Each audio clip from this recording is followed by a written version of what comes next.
Does life insurance actually create tax-free income? Does it actually work? That was the question that I got yesterday on a call with someone that makes very, very good money. And they're looking, this individual is looking at different insurance policies right now. He's looking into life insurance as an asset that'll generate long-term tax-free income to supplement his retirement. A lot of people that I meet with already have assets. They already have 401ks, IRAs, Roths, etc. They already have rental properties. They're homeowners, they're business owners, they're high income earners, and they're looking into different assets that they could diversify into and that are going to create long-term tax-free income. Because I talk so much about life insurance, people typically come to me to talk about life insurance. I also help with people with mortgage-free life, which uses life insurance, with tax planning that some uses life insurance, some does not, and as well as other things as well, right? But today I want to talk about, does it actually work? Because you've probably seen or you probably see the same videos that I see on the internet of insurance agents talking about how IUL and whole life is the greatest thing to ever be invented or anything like that. And you should put your stocks away and buy life insurance instead of buying into Nvidia. I don't agree with those guys that are saying stuff like that, but I do think that it's a very powerful asset, and dollar for dollar, it will outperform any traditional account, 401k, IRA, etc. But I digress on that. I'm just going to explain how it works, because the answer is yes, it does work. It is a great asset. But you have to understand the concept of what we're doing here in order to understand how it generates income and how it's actually going to work, right? So with life insurance, we have IUL, we have whole life in terms of policies that you would use to generate long-term tax-free income. I do not use whole life for a couple reasons, but the main reason is that the interest rate is going to be typically on the policy loans is typically going to be higher than the dividend that it pays out, or just about equal, which means you're going to drain your cash value and the policy is not going to create income for the rest of your life. It's not going to create no income, but IUL will last much longer compared to whole life, right? So I'm not going to get into all the specifics and the mechanics of both of these types of policies, but the reason that I use IUL is because you have more upside with a lower interest rate, so there's more spread in between the loan and the interest rate, so it generates income much longer. So let's talk about how this actually works in reality. We are going to go over first how your policy earns interest. That's the first thing that you have to understand. So when you pay your premium into the insurance policy, they're going to take out the fees, they're going to take out the expenses, and the rest of those dollars that you're paying for premium is going to go into your cash value. Now that cash value account is going to be linked to an index. Typically, we use the S&P 500. There's a lot of indexes that you can choose, but it's going to mainly be the S&P 500. Let me erase that right there. I'm terrible at multitasking, by the way, if you haven't noticed from my other videos. So the standard S&P 500, by the way, you're not invested in the S&P 500. The growth of your cash value is linked to the S&P 500. So that's a very important distinction that we have to make. And I feel like a common misconception when it comes to life insurance as a whole. Anyways, the standard S&P 500 index account is going to have a floor of 0 and a cap of 10. So what does that mean? Well, if we have a very, very bad year like we did in 2022, where the market was down 18%, you would have received a 0. And if we have a really good year, like we did in 2024, where the market was up about 25% or so, you would have received a 10. So whatever that credit is, that index credit, that is going to be credited to your policy's cash value. That is how the policy actually earns interest. Nothing about that itself is anything to brag about, really, right? But the good news here is that because you took a haircut on the top, and you're limiting your gains to whatever the cap is, in this case 10%, you have a contractually guaranteed account that will not lose money due to market volatility. That's the beautiful thing about life insurance, is the certainty and guarantees that it provides.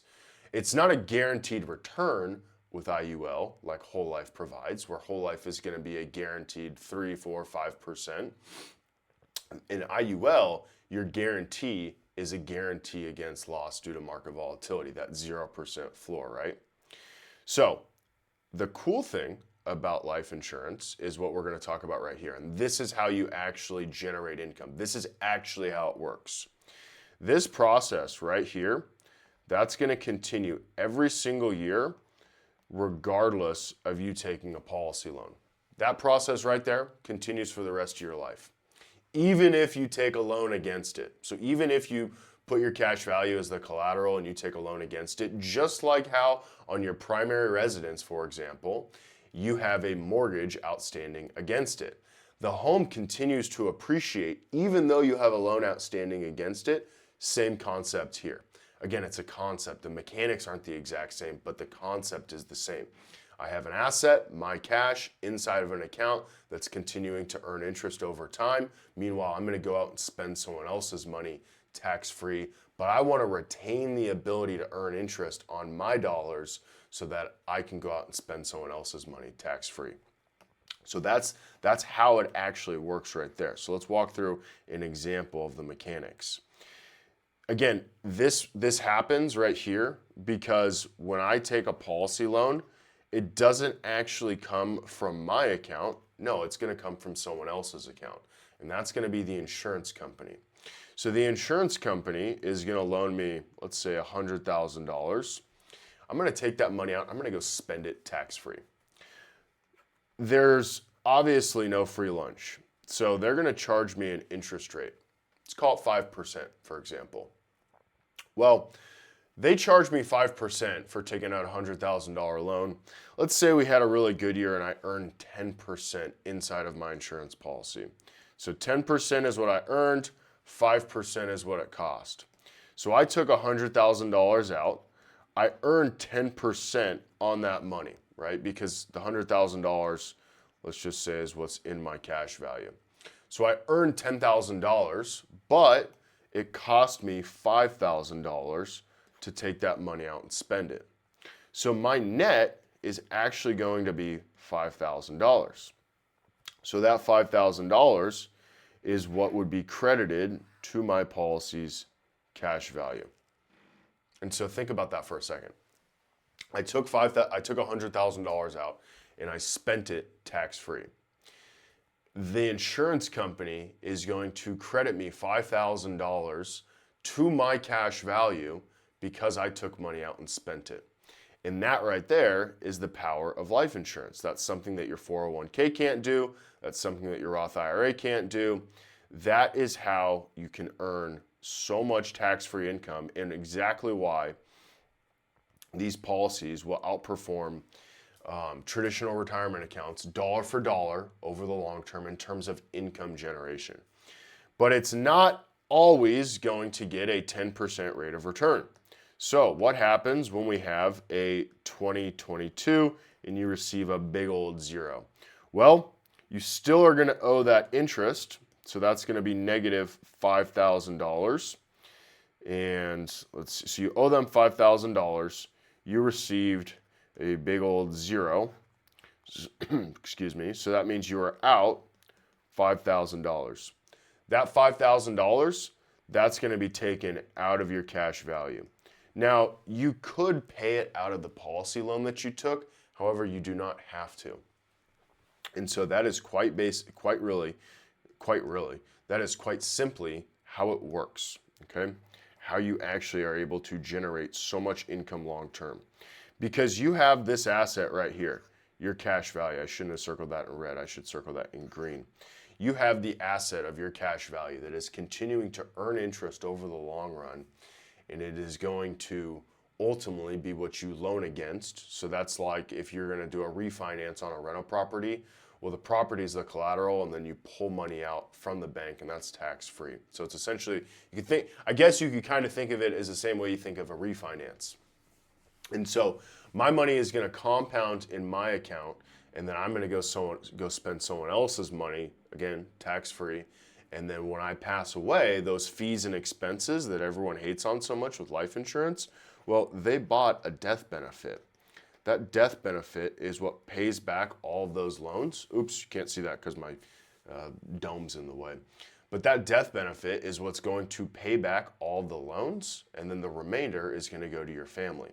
Now, if you're someone that doesn't care about the death benefit, that's fine.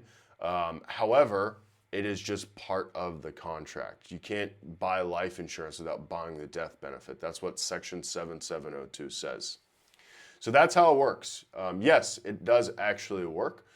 This is why so many executives, like all the Fortune 500 companies, I don't want to say all, but most of these Fortune 500 companies, these Fortune 1000 companies, they are using life insurance as an asset. They're purchasing it on their executives to supplement their retirement income. Very wealthy families are using this.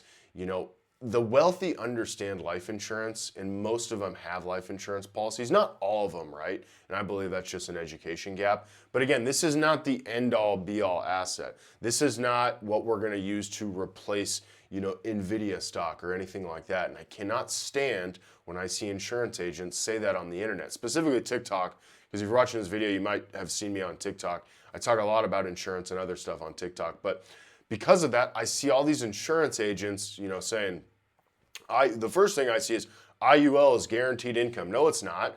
IUL is not. What's guaranteed with IUL is a 0% floor. The income is not guaranteed. The other thing I see them talking about is how IUL is going to compete with your ETFs, with your stocks. I mean, you could make that argument. However, I don't, because I don't think IUL should be and even can compete really with like NVIDIA stock, for example. It's going to get blown out of the water. Now, you could make the argument that it's going to compete with some type of mutual fund that's earning, you know, 5% net at the end of the day. But again, I don't. I always compare it to safe money in the portfolio, like your bonds, for example. So I have another video on that, but that right there, that process, that concept is how IUL is used to generate long-term tax-free retirement income. If you have any questions, you can leave a comment below or you can reach out. That is all I have for you today. Have a good one. Take care. Bye.